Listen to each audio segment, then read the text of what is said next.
ئێستگەکانی ژیانی کارڵ مارکسی لەو زۆربەمان بۆچوونمان لەسەر مارکس هەیە و زۆر کەممان بەرهەمیمان خوێندووەتەوە. ئێمەی مرۆڤ زۆرتر حەزمان بە نەقڵە نەک بە بەکارهێنانی ئەقڵ. من ڕێبوار فەتاحم، بایەخم زۆرتر بە بابەتی ڕۆشنبیریە.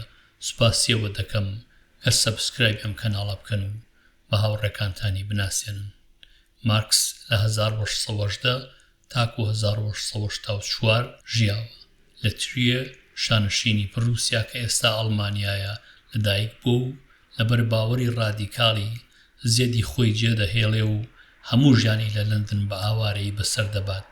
وەک بێوڵاتێک 140 ساڵ لەمەوبەر لە لەندەن دواکۆچ دەکات و لە گۆڕستانی هایگەیت لە لای ژیانی هاوسەریەوە کە پێش ئەم دواکۆچی کردووە دەنێژرێ.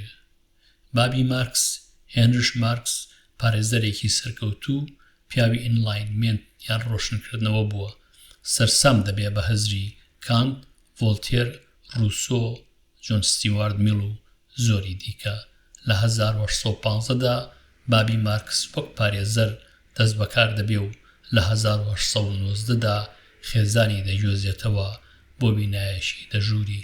باپیری مارکس لە سەری بابێەوە جوو بووە، بەڵام بابی لە ئاینی باپیری لە 1834دا وەردەگەڕێ بۆی بتوانێ وەک پارێزەر کار بکات. لە پڕوسیادا جووبۆی نەبووە بە پیشە پارێزەر بێ. هەڵبەت هەرگیز نابێتە کەسێکی ئاینی.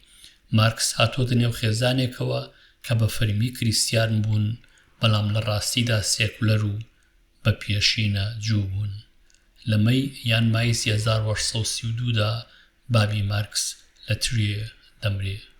هاوسەری بابی مارکس واتە دایکی مارکس، هێنریەت پریسبرێک، جوی هۆڵەندا بوو و بەزارێکی قورسی هۆڵەندی بە ئەڵمانی دواوە. لە خێزانێکی بازرگانی بە دەرامەتەوە هاتووە و دواتر کۆمپانیای فیلیپسی ئەلکترۆنیان دامەزراندووە. خوشکی سۆفی لە 1997 تاکو 1954 ژیاوە. هاوسەری لیۆن فیلیپس بووە. لیۆن بەرهەمهێنی تووتن و پیشەسازێکی دەوڵەمەندی هۆڵەندی بووە کە مارکس و هاوسەری لە لەندەن ئاوارە بوون زۆر جار بۆ خۆشگوزەرانیان قەرزیان لێکردوون. مارکس ژیانی فێست فۆڵین کە هاوڕێی منداڵیەتی و لە 1814 تاکو 1881 ژیاوە لە هاوینی 1836دا نیشانە دەکات و دوای 7 ساڵ لە جوونی 1943دا مارە دەبڕێ و دەگوێزێتەوە. ژیانی لە خێزانێکی ناسراوی ئۆرۆستوکراتی چینی کۆمەڵایەتی باڵایە، لەگەڵ دەسەڵات تێکەڵم و کەمێک لە مارکس بەتەمەنترە. ژیانی سەرباری نازداری و شکۆمەندی، خانمێکی ڕۆشنبیر و نووسەر بووە. هاوکاری بنەڕەتی مارکس بووە، نەک تەنیا لە ژیاندا بەڵکو لە داڕشتنی هەزری مارکسیشدا. نووسین و نامەی بەجێماوی ژیانی ئەدەبێکی گەلێک شیرینە. براگەورەکەی ژیانی لە نێوان 1850 و 1858دا وەزیری ناوخۆی پڕوسیا بووە. زۆر کەم دەربارەی ژیانی منداڵی مارکس دەزانرێ. سێم بووە لە خێزانێکی نۆ منداڵیدا. کە براگەورەکەی دەمرێ ئەم دەبێ بە کوڕی گەورە. تا 1830 بابی لە ماڵەوە پێی دەخوێنێ. مارکس لە تەمەنی 12 ساڵاندا دەچێتە بەرخوێندن لە قوتابخانەی لیبراڵی مرۆڤ پەروەری ترێر. بەڕێوەبەری قوتابخانە هاوڕێی بابی دەبێ. زۆرێک مامۆستای مرۆڤ دۆستی لیبراڵ دادەمەزرێنێ. ئەمەش دەسەڵاتی کۆنەخواز بێزار دەکات. دواتر پۆلیس لە 1932دا هەڵدەکوتێتە سەر قوتابخانەکە و دەردەکەوێ قوتابیان بە ئەدەبی لیبرالیزمی سیاسی پەروەردە دەکرێن. ئەم جۆرە ئەدەبە بە یاخیبوون و ڕیفۆرم خواز لە قەڵەم دەدەن و لە ماوەی ئامادەبوونی مارکسدا چەندان ستاف دەگۆڕێن. لە 1935دا مارکس قوتابخانە تەواو دەکات بە پلەی بەرز لە لاتینی و گریکدا. لە فەرەنسی و ماتماتیکدا باش دەبێ و لە مێژوودا کەمێک لاواز. مارکس لە 1935دا لە تەمەنی 7 ساڵاندا هەرچەندە خۆی حەزی لە فەلسەفە و ئەدەب دەبێ بابی لە زانکۆی بۆن بۆ خوێندنی قانون ناونووسی دەکات. دەستپێکی لێرە زۆر باش نابێ و تەنیا 2 خول دەمێنێتەوە. دەبێ بە سەرۆکی کۆمەڵی خواردنەوەی ئەلکۆل و تێکەڵ بە سیاسەتی خوێندکاران دەبێ. ناکۆک دەبێ لەگەڵ منداڵانی ئۆرستوکراتی زانکۆدا و شەڕێکیشی دەبێ ناخوێنێ.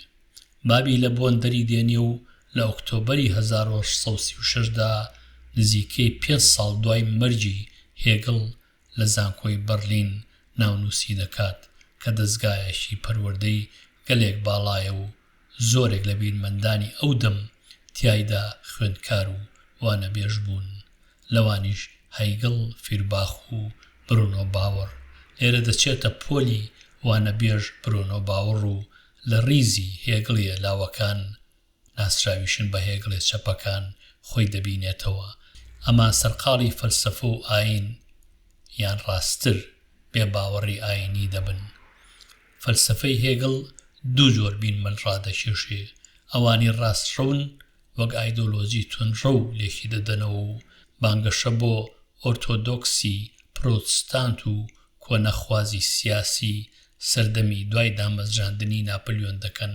بە پێچەوانەی چەپی هێگڵیەوە ئەمان زۆر زوو لەبیرکران.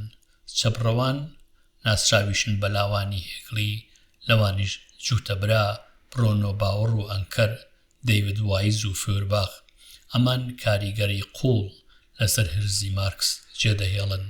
هەر لێرە لەژێر کاریگەری فەلسەفەی هێگڵدا حەزی بۆ خوێندنەوەی فەلسەفە، سیاسەت و ئیستاتیک زیاد دەکات.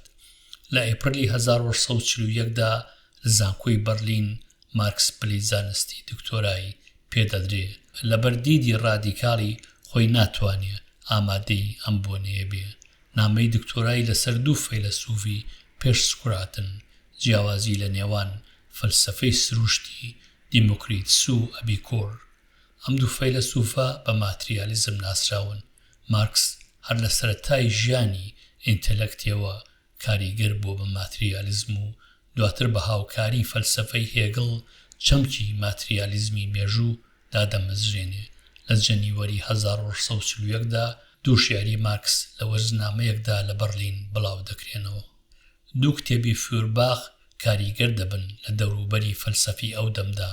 لە 1641دا کتێبی گەوهەری کریستیانەتی، بە دوایدا لە 1643دا کتێبی بنەمای فەلسەفەی دوڕۆژ چاپ دەکرێت. ئەم کتێبانە کاری هەژگار گرنگن لە چەسپاندنی هزری هێگڵێ لاوەکاندا و لێرەوە فێرباخ خۆی لە هێگڵ جودا دەکاتەوە و بنەمای ماتریالیزمدا دەڕێژێ. وەک هەڵوێست لەم 2 کتێبە ئینگلیز دەنووسێ ئێمە هەموومان هێگڵێ چەپەکان بە مارکسیشەوە بووین بە هۆگری فێرباخ. هەروەک لە بۆنێشی دیکەدا دەڵێ فێرباخ نێوەندە لە نێوان هێگڵ و مارکسدا. لەم ساڵانەدا مارکس سەرقاڵی خوێندنەوەی فەلسەفەی ئایدیالیزمی هێگڵ، ماتریالیزمی فێرباخ و ئابووری ئادەم سمیت، دەیڤد ڕیکاردۆ و جۆن ستیوارت میل دەبێ. کەم کەم لە نێوەندی بیستەکانی ژیانیدا لە فەلسەفە وەردە جەرخێ و جەختی زۆرتر دەبێ بە ئابووری کۆمەڵ و سیاسەت. سەرباری ئەوەی فەلسەفەی خوێندووە، مارکس کار لەم بوارەدا نادۆزێتەوە لە بەربیر و بۆچوونی ڕادیکالی و تێکەڵی لەگەڵ گروپی ڕادیکالدا. لە ئێپریلی 1642دا مارکس دەبێ بە ڕۆژنامەنووس لە ڕۆژنامەی ڕاینەشا زایتۆخ. دواتر کە دەبێ بە سەرنووسەری لە بۆن دەیۆزێتەوە بۆ کۆڵۆن.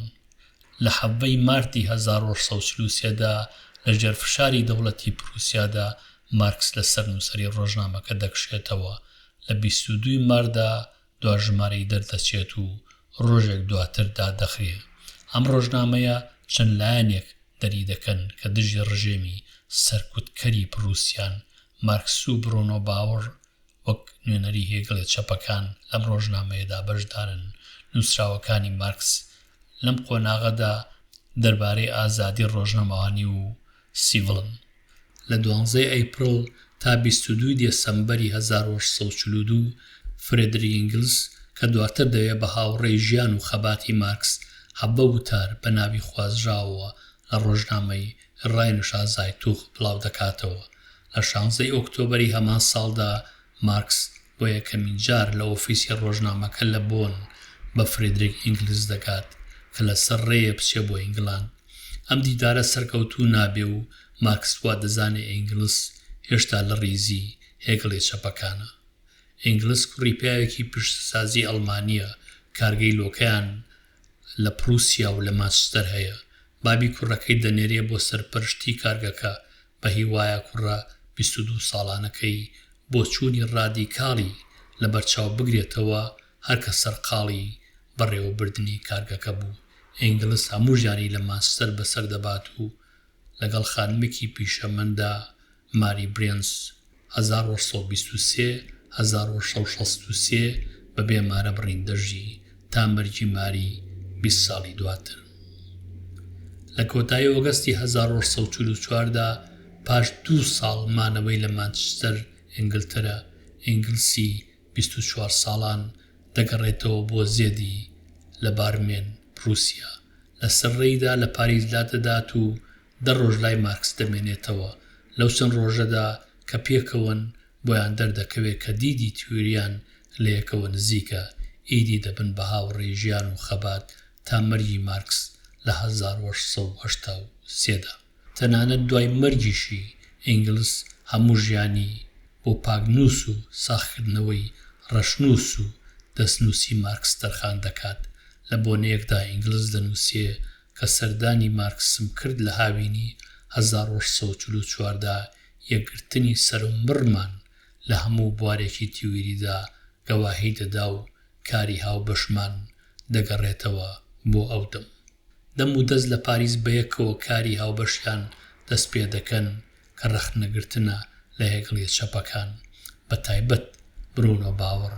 ئینگلیس بەشی خۆی تاوە دەکات و بەرەو زێدی خۆی پڕوسیا دەکەوێتە ڕێ. مارکس بەردەوام دەبێت لە تەواوکردنی بەشی خۆیدا. لە سەرەتادا نیەتیانە ناوی بنێن ڕەخنەگرتن لە ڕەخنەگرانی ڕەخنەگر دژ بە بڕونەوە باوەڕ و هاوکارانی. دواتر کە دەستنووسەکە لە چاپخانەیە لەسەر داخوازی دەستگای چاپ، مارکس خێزانی پیرۆزی بۆ زیاد دەکات کە ئاماژەیەکی گاڵتە ئامێزە بۆ جووتەبرا باوەڕ و لایەنگرانیان. کتێبەکە جێی مشتومڕێکی زۆر دەبێت لە میدیای ئەو دەمدا. لە ئەنجامدا بڕونەوە باوەڕ دێتە جواب و هەوڵی پوچکردنەوەی کتێبەکە دەدات لە وتارێکدا لە ساڵی 1945دا بڵاوی دەکاتەوە. دواتر مارکس وەڵامی دەداتەوە. کتێبەکە زۆرتر فەلسەفیە نەک ئابووری لە فەبریوەری 1945دا چاپ دەکرێت. دوای ئەم کارە مارکس و ئینگلیس کاری زۆری کردە و هزر پێکەوە دەکەن وەک نووسینی ئایدۆلۆژی ئەڵمانی 1946 کە ناتوانن خانەیەکی چاپ ببینەوە بە چاپی بگەێنن. دوای مەرجیان لە 1932دا چاپ دەکرێت. مانیفێستی پارتی کۆمۆنیست 1948 پێکەوە دەنووسن. مارکس و ئینگلیس پێکەوە بەشداریەکی کاریگەریان دەبێ لە دامەزراندنی یەکەمین ڕێکخراوی جیهانی پرۆیتاریادا کە دواتر دەناسرێ بە نێونەتەوەی یەکەم. هەرکە ئینگلیس دەکاتە بارمێن لە پڕوسیا، دەست دەکات بە نووسینەوەی دیدی خۆی لەسەر پەیوەندی بەرهەمیێنانی نوێی سەرهەڵدا و ئەمۆک مارکس نابێ شارەزای ژیانی کرێکاران دەبێ، ڕۆژانە لەگەڵ کرێکاراندا دادەنووستێ کە کارگەی بابی بەڕێوە دەبات. مارکس تەنیا یەکجار لە کۆتایی ژیانیدا سەردانی کارگەی کردووە. لە سەپتەمبەری 1944ەوە تا مارتی 1945 ئینگلیس کتێبی دۆخی چینی کرێکاران لە ئینگلترا دەنووسێ و بەدەمێکی کەم دوای تەواوکردنی لە جوونی هەمان ساڵدا چاپ دەکرێت. لە نێو زۆر پرسی دیکەدا ئینگلیس دەنووسێ چێبەرچێ حکومی کۆمەڵی سیڤڵ دەکات. چێبەرچێ لە نێوان کاپیتالیست و کرێکاراندا واقعی ژیانە و تەنیا لەم دۆچینەدا بەرجەستە نەبووە، بەڵکو شۆڕ بۆتەوە بۆ هەموو کەسێک. لەم لاوە کرێکار و کرێکار لەو لاشەوە بەرجوازی و بەرجوازی هاوکات چەکێکی بەهێزە بەدەست بەرجوازیەوە دژی کرێکاران بە جۆرێک کە ئاکاری کری کار دیاری دەکات. ئینگلیس دەنووسێ کە باگراوندی کللتوری پێوانەیە لە داواکاری ئاکاری کرێدا. بۆ نمونە کرێکارێکی ئینگلیز زۆرتر داوا دەکات تا ئایلەندیەک. ئەم چێپڕچێیە بەردەوام کرێی کاردا دەبەزێنێ. ئینگلیز بە درێژی باز لە زۆر لایەنی پەیوەندی بەرهەمێنان دەکات. لەم قۆناغەدا مارکس شارەزای ئابووری سیاسی نییە و ئینگلیزهانی دەدات بۆ خوێندنی ئابووری. چاپکردنی ڕەشنووسەکانی مارکس و ئینگلیز. مارکس و ئینگلیز لە ژیانیاندا زۆریان نووسیوە، دیارە هەمووی بە چاپ نەگەیشتووە. لەگەڵ دامەزراندنی یەکێتی سۆڤێت لە 1970دا سوپاس بۆ دەیڤد ڕیازانۆڤ کە ئینستیتیوتی مارکس و ئینگلیزدا دەمەزرێنێ، ڕەشنووس و دەفتەری سەرنجی ئەم دوو بلیمەتە کە پێشتر ڕۆشنایان نەدیوە وەک بەشێک لە کۆبەرهەمیان کۆ دەکاتەوە و بە چاپیان دەگەیەنێ. لە دێسەمبەری 1929دا ستالین بە فەرمی ئاهەنگی 50 ساڵەی تەمەنی دەجێڕێ کە لە ڕاستیدا خۆی 51 ساڵانە. داوا لە ئەکادیمیە پێشڕەوەکانی سۆڤێت دەکات بە شان و باڵی ئەمدا هەڵبدەن، ڕۆڵی ڕەچەشکێنی نیشان بدەن لەو ڕەهەندانەی کاری تێدا دەکەن. دەیڤد ڕیازانۆڤ و فەیلسوفی باڵای سۆڤێت ئەبراهیم دیبۆرین داواکەی ستالین فرامۆش دەکەن. هەرچی ڤیلادیمیر ئەدۆڕاتسکیە وتارێک دەنووسێ ستالین وەک تیۆریستێکی مارکسیزم دەناسێنێ. 2 ساڵ دوای فرامۆشکردنی کەیزێک بۆ ڕیازانۆڤ هەڵدەبەسرێ و جێی بە ئەدۆڕاتسکی ماستاوچی دەگیرێتەوە.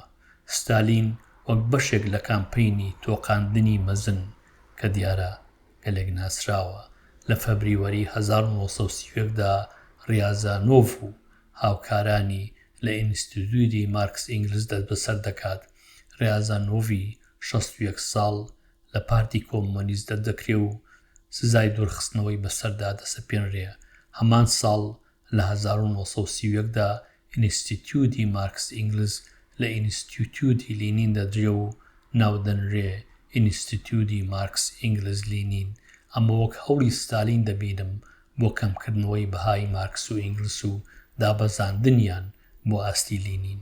لە 21 جەنیوەری 1930دا جارێکی دی ڕیازانۆڤ تاوانبار و دەست بەسەر دەکرێتەوە، ئەم جاریان بە تاوانی هاوکاریکردنی خەباتجێڕی هەڵهاتوو لیون ترۆتسکی و لادانی ستالین لە دەسەڵات.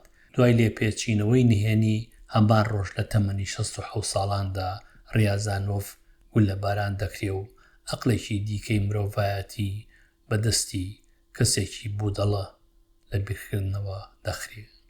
ڕیازانۆڤ زۆربەی ڕەشنووسی چاپ نەکراوی مارکس و ئینگلیز دەبینێتەوە، ساغ دەکاتەوە، ڕێک دەخات و ئامادەی چاپیان دەکات. لەوانیش ڕەخنەگرتن لە فەلسەفەی حەقی یەگەڵ 1843، ڕەشنووسی پاریس 1844 کە ناسراویشە بە ڕەشنووسی ئابووری و فەلسەفی 1844، ئایدۆلۆژی ئەڵمانی 1846، دیالێکتێکی سروشتی ئینگلیز 1883، هەندێکی دیکە. ئەم کارانە پاش چاپکردنیان کاریگەری قوڵ لەسەر سکۆڵەری مارکس بەجێدێڵن، هەر وەک کاریگەر بوون لەسەر هەموو بوارێکی ژیان، بە تایبەتیش ئەدەب و هونەر. لەم نووسینانەوە مارکسێکی دیکە سەری هەڵدا کە پێشتر نەناسرا بوو. من سوپاسیەوە دەکەم کە لەم بەشەدا هاوڕێم بوون، هەتاکو بەشێکی دیکە ئارام و بەختەوەر بن لەگەڵ ڕێز و خۆشەویستی ڕێباکەدا.